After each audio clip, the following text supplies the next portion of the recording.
first of all, it's my first time to Iași, and it's a lovely city to visit. And then, of course, it's so lovely after this pandemic period to be back with live concerts and with this intimacy that the chamber music scene creates, which is great.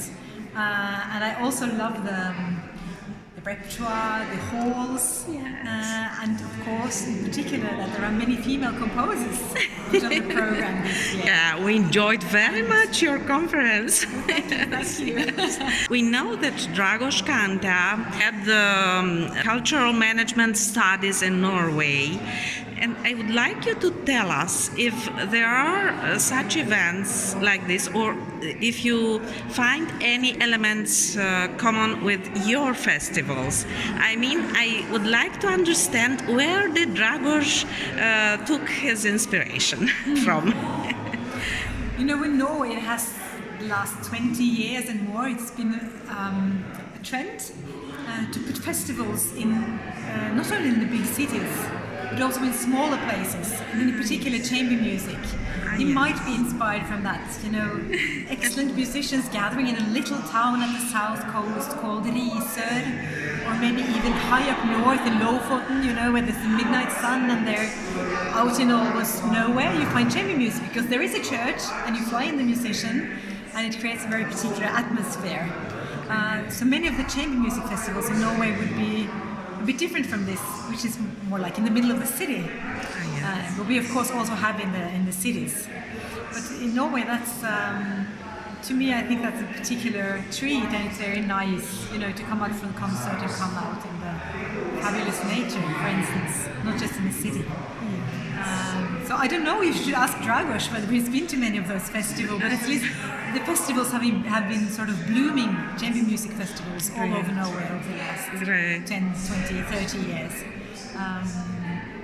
So it's been at my heart too. I've been a music critic and I've been traveling around to different festivals, and there's something special about chamber music. The small, you know, I love orchestral concerts and opera, but this small format, it speaks to us in a particular way.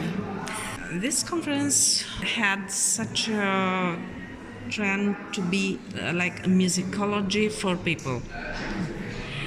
Because you know there is musicology for scientists. Can you tell us what is the trend in musicology in your country? There are many. There are many, and actually the trends would be neuroscience and music technology. That's one important trend.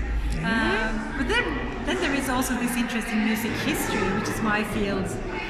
And to look at it in new ways.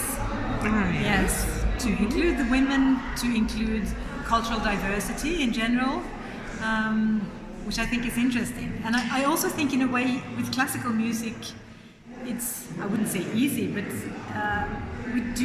we actually make history all the time because we play all this old music. Within modern painting, people wouldn't keep painting old paintings again, but we actually play the music again, so we interpret history by playing it. And that has a very direct link to interpreting history by reading about it, by looking into it in different ways. Great. The way I feel. So in a way, it's live history all the time in classical music. Do you have any prize for women composers? Actually, there is one in Norway, a prize. It's quite new. I think it's been only a couple of years that it's been handed out. And it's actually got its name after Pauline Hall, who was a prominent Norwegian female composer in the 20th century, and who I did my PhD on myself as a researcher. Oh, great. So I think that's great. And she deserves it. She was really an important figure. We'll look after. I suppose there is some info on the internet. Pauline Hall. Yeah, great.